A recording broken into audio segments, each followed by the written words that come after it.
Hey guys, it's Kevin, your Wednesday guy. Hopefully this will post by tonight.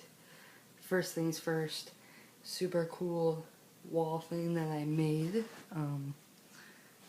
I want it as a tattoo eventually, so I thought I would put it on my wall to see if I like it, like being able to see every day. So this week we're doing a really cool tag that Ashley Wild made.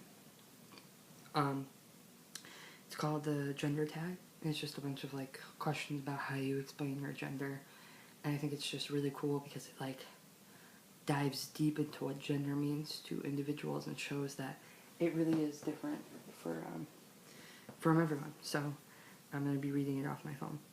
It's question one: how do you self-identify your gender, and what does that definition mean to you? I identify as a man. But to society's rules and to, like, my friends, I'm that guy that just happens to be trans. So basically to me that means that yeah, I am trans, but I also identify as just male. But I think it's just easier for me to identify as a trans man because explaining stuff is just, I just don't enjoy it. So number two, what pronouns honor you? And I would like to say to Ashley that this is a really amazing way to say what pronouns you use, like what pronouns do honor you. I just think that's a really amazing way to say it, and I use he, him, his.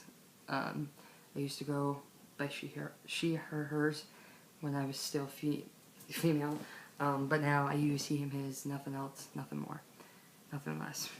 Describe your style of clothing that you most often wear. So I'm usually in really baggy shirts because I have a really big chest, and even when I bind, if I'm wearing like a tight shirt, it still looks like I have boobs.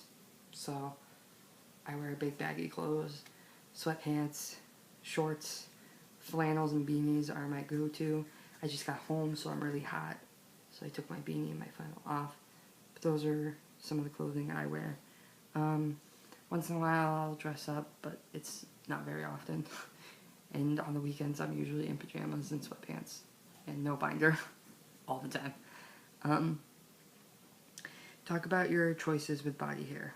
How do you style your hair? Do you have facial hair? Where do you choose to shave or not shave?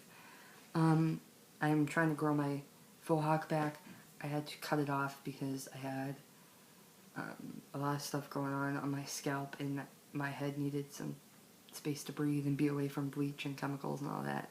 But I would love to have that back. I don't shave, and well, I shave down yonder, but I guess I only trim down there because I just like having body hair everywhere. I don't have facial hair yet. I get like a few little mustache hairs, but I shave those off because it looks stupid walking around with two little curly hairs at one end. I don't shave my legs, I don't shave my armpits, and I don't shave my arms.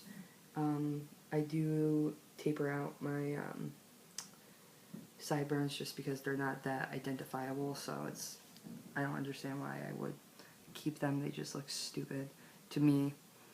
Talk about cosmetics. Do you wear makeup? What types of soaps and perfumes do you use, if any, and do you paint your nails? I don't wear makeup, and even if I did, I am very sensitive, so I really, even when I was still identifying as a female, I couldn't wear makeup because my skin was way too sensitive. I don't paint my nails because I don't like the feeling of paint. I probably would, just to be that guy, but it really does hurt my, like, the sensory. I just can't handle that. And what types of soaps and perfumes do you use, if any? I use Axe and Neuro, whatever the fuck that face wash is, because my blackheads and acne is really bad, even though you really can't see it. In real life, you can see it way better. And I use Old Spice and Head and Shoulders when my scalp is really dry and irritated. Oh, and this new Bath and Body Works stuff. They have like a line of like stress, relaxation, sleep. And I use the stress shampoo and the sleep body wash at nighttime. But if I'm showering like in the middle of the day or in the morning, I use the Axe stuff. Do you experience dysphoria, and how does that affect you? It affects my daily life because I do experience it all the time. Really the only time I don't experience dysphoria is when I'm sleeping.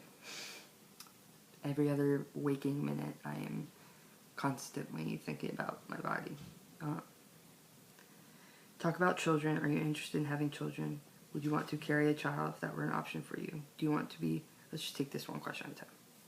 I want children. I don't want to carry them.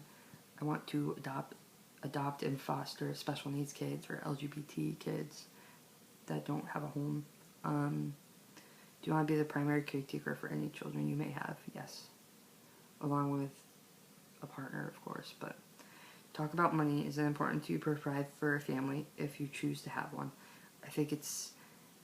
I don't know. I would have to talk to my partner because the person I'm dating right now, she would rather work and she would rather have me be the stay-at-home dad and cook and clean and all that, which I'm totally cool with.